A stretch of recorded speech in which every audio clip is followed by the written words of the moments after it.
Dans la narration, Henry Page, lycéen, raconte comment il a une vie assez typique et veut devenir écrivain, dans l'espoir d'être le rédacteur en chef du journal de l'école. Il est appelé au bureau de l'école par Monsieur Sharma et présenté à Gracetown, une élève transférée qui marche avec une canne. Il dit qu'ils sont tous les deux de grands écrivains et qu'ils formeraient un parfait duo de rédacteurs en chef pour le journal, mais Grace dit qu'elle ne veut pas et s'en va. Après la réunion, Henry rate son bus, alors Grace propose de le ramener chez lui. Elle admet alors qu'elle n'aime pas conduire et laisse Henry conduire sa voiture. Et elle finit par lui donner son livre de poèmes de Neruda. Grace note qu'Henry vit dans une maison bien plus agréable qu'elle. À la maison, la famille d'Henry, sa sœur aînée Suds, son père Toby et sa mère Gloria sont tous ravis qu'il ait obtenu le poste de rédacteur. Monsieur Sharma révèle à Henry que quelque chose a fait changer d'avis Grace, et elle rejoint le journal. Il leur dit qu'ils doivent trouver un thème pour le dernier numéro du journal. Grace dit à Henry qu'elle occupe un poste de rédactrice adjointe et qu'elle éditera, mais n'écrira rien. Plus tard, Henry parle à Grace du poème qu'il a lu et rate à nouveau son bus. Ils rentrent chez eux ensemble. Grace rentre chez elle à pied et Henry voit un homme venir chercher la voiture pour la ramener chez elle. Après avoir ramené Henry à la maison, il lui demande de sortir avec lui.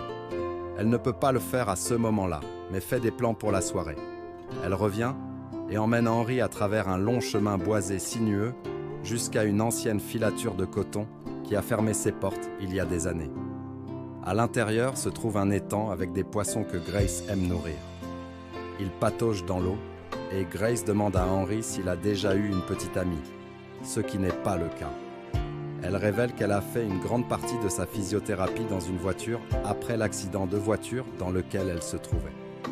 Quand Henry lui pose plus de questions, elle dit qu'elle doit y aller et lui demande s'il peut retrouver le chemin du retour. À la maison, Henry colle des poteries cassées, une forme d'art japonais qui est son passe-temps. Sud rentre à la maison.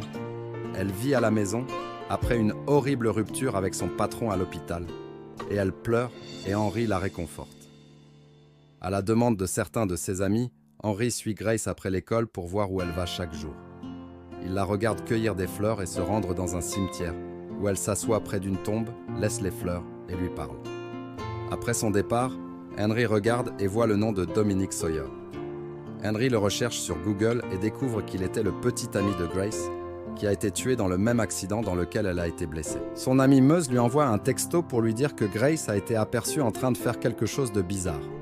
Alors Henry se rend au lycée, où il voit Grace sur la piste essayant de courir, mais en boitant.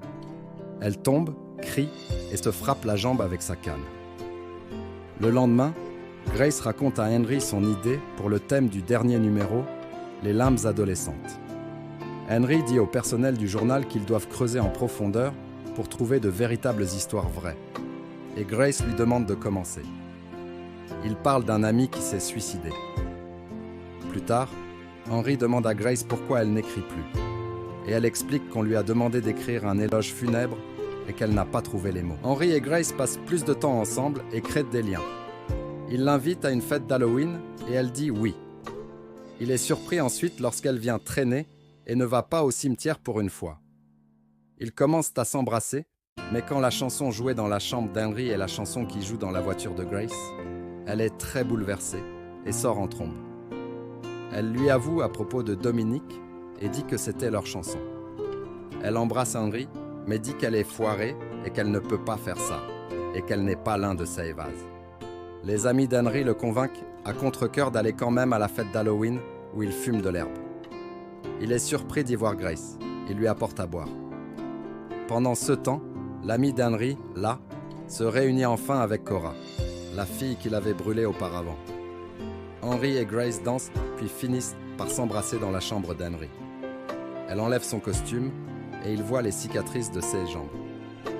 Il admet qu'il n'a jamais eu de relation sexuelle auparavant et que les deux dorment ensemble.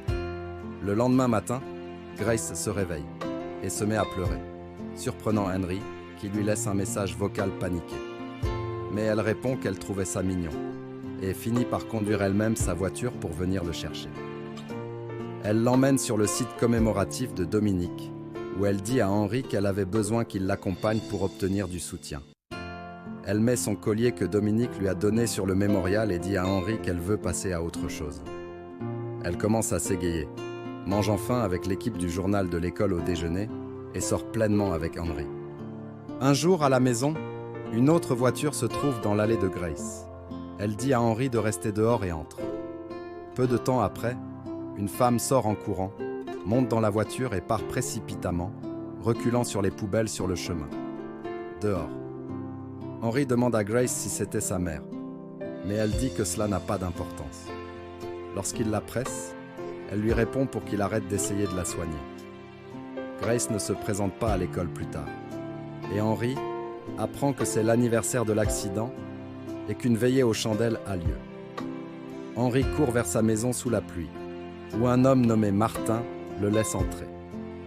Il laisse Henry attendre dans sa chambre, dont Henry se rend compte qu'elle est la chambre de Dominique. Grace arrive et révèle la vérité. Elle vit avec la famille de Dominique. Elle a emménagé un mois avant l'accident pour s'éloigner de sa mère qui buvait et qui était en mauvais état. Henry voit que Grace est revenue chercher le collier qu'elle a laissé à son mémorial et qu'elle porte les vêtements de Dominique. Henry est en colère et contrarié de sentir qu'elle le guide et ne passe pas à autre chose. Et Grace dit qu'elle lui donne autant qu'elle peut et qu'elle ne peut pas prétendre être meilleure parce qu'il veut qu'elle le soit. Henry lui dit qu'il l'aime, mais voir toutes les photos de Grace et Dominique partout le laisse abattu. Lorsqu'il rentre à la maison, ses parents essaient de lui parler, mais il leur dit qu'ils ne comprennent pas. Sud parle avec lui et il lui dit la vérité, et elle explique à quel point, médicalement, une rupture ressemblera à un retrait, mais que la chimie de son corps s'ajustera et reviendra à la normale. Il dit qu'il aimerait pouvoir tout reprendre, mais Sud dit qu'il ne peut pas. Grace fait partie de lui maintenant. Henry se rend sur la tombe de Dominique, prend le poème que Grace lui a fait lire et le brûle. À l'école, Henry reçoit un texto de Martin, indiquant que Grace a disparu. Henry court vers l'étang secret et trouve Grace en train de sangloter dans l'eau. Elle appelle Henry Dominique et lui répète sans cesse que ça aurait dû être elle, que l'accident était de sa faute et qu'elle n'aurait pas dû le taquiner, elle voulait juste le faire rire. Henry dit que tout va bien et la serre dans ses bras. Elle semble s'en sortir, réalisant qu'il s'agit d'Henry, et elle lui dit que lorsque l'accident s'est produit, sa dernière pensée était « merde ». Il ne s'agissait même pas de Dom, et elle se demande si cela fait d'elle une mauvaise personne. Il lui assure que non. Elle demande quelle a été la dernière pensée de Dom, et Henry répond que c'était à elle. Grace prend une collection de ses affaires de Dominique et les dépose dans l'étang, puis enlève sa robe, expliquant qu'elle allait y épouser Dominique. Et Henry la ramène à la maison.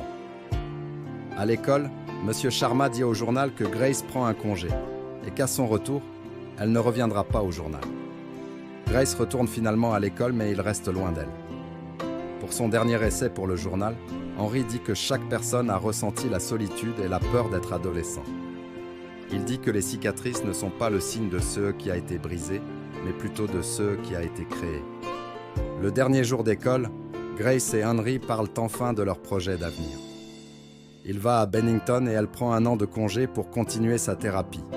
Elle dit qu'elle doit retrouver ses mots et il lui assure qu'elle le fera. Elle lui dit qu'il est extraordinaire et l'embrasse sur la joue et ils se disent au revoir.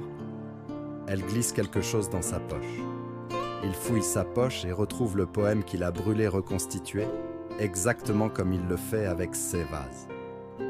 Il quitte l'école en ratant le bus, mais ses amis abandonnent le bus pour rentrer chez lui avec lui une dernière fois.